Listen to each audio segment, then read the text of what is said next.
Hi, Michelle. Hi, Jessie. How are you? I'm great. How are you? Very well, thank you. Now, Good. where are you originally from? Well, originally I grew up in Philadelphia or outside of Philadelphia, but I live in Vermont now. Ah, that was my next question. Yeah. Now, tell me about your educational background, please. I went to Williams College, which is in Massachusetts, and I majored in art history. So Oh, not food, but actually, I think, making a magazine, it doesn't hurt to have a little, art and visual background. a creative flair always works. I think that's great. Yeah, And what is your present title? editor in chief. Now, how did you get there? Okay, well, so how long do you have? So have always loved food. I have always cooked. I grew up with a mom who cooked, 6 or 7 nights a week. So I've been around it for a long time. I started cooking in restaurants when I was in college, summer jobs, that kind of thing. And after college, I thought, "Oh, I really want to do this, but I realized I didn't want to, be in restaurants as my career, but I wanted to do something with food, and I struggled. I couldn't figure it out.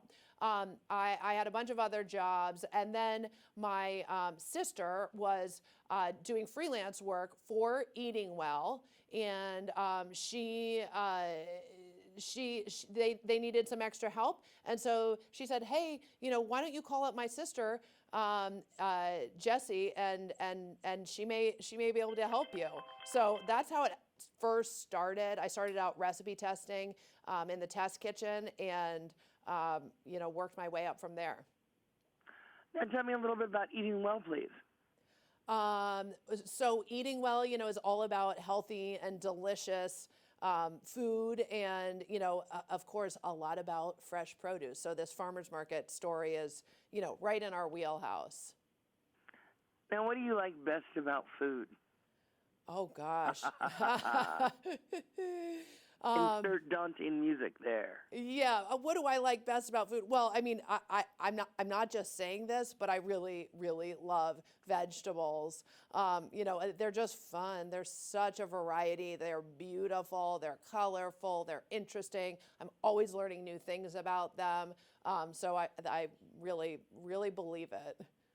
Now, I love farmers markets too. What do you think makes farmers markets special? Oh gosh. So I would say the thing about the farmers market that's so cool is the variety that's there. You are going to go and you are going to see things that you've never seen before, and you are going to be inspired. And I think that's the biggest, most special thing. It's like, look at these amazing purple radishes. Oh my gosh, I never seen ones that looked like this. Or this cannellini or garlic scapes. So I would say go in, don't take a list, don't have a plan, don't bring recipes. Go in with the idea of just using the farmer's market as your inspiration. Now, what are some tips you have for people to get the most out of shopping at a farmer's market? Oh gosh. Well, I'm a person that gets so excited at the farmer's market that I get overwhelmed and start buying everything. So I love this tip from the story in the magazine, which is do a reconnaissance loop. So walk the whole farmer's market, look at what is there, and have an idea in your mind of, okay, what are your top priorities of what you really want to buy? That way you don't spend all your money, or you have so much stuff to carry that you haven't even made it halfway around the market before you got to get out of there.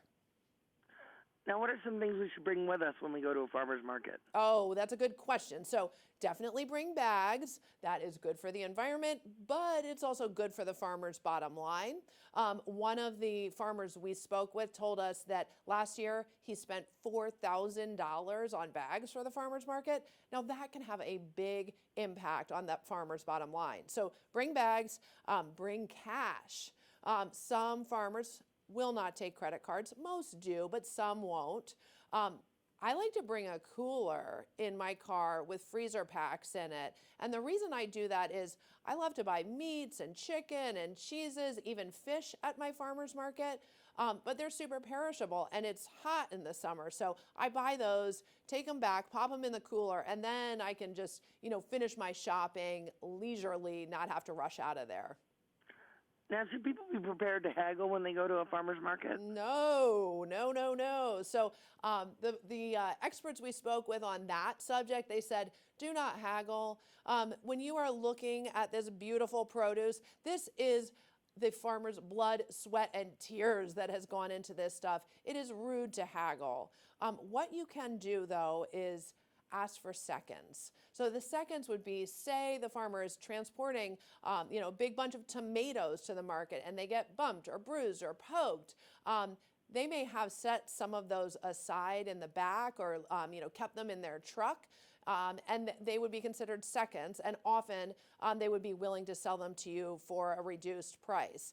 And they really, even though they don't look great, they are perfectly good, especially if you're going to make something like sauce or gazpacho, which happens to be my favorite thing to make after I get home from the market.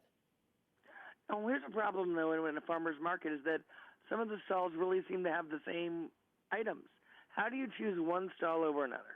Oh gosh, well, I end up, talking to the farmer, and asking them about, what gets them excited, how do they grow their stuff, I think usually there's some variation in the stalls, and I'm always, on the hunt for, more interesting varieties, things I haven't seen before. So that's my biggest thing. And then, you're wanting to look for things that are really ripe. We learned a really cool thing about peaches. Peaches have shoulders. So a farmer in Washington State named Ricky Martin from Martin Family Orchards told us about the shoulders on a peach. So what happens with a peach is once it gets really ripe, the flesh softens and those shoulders flatten down a little bit. See how this one's a bit flat? That actually indicates ripeness. And that was something I had never heard before. So I think, always, of course, you're looking for the ripest stuff because it's going to have the most flavor. Now, do you have a couple of recipe tips for us?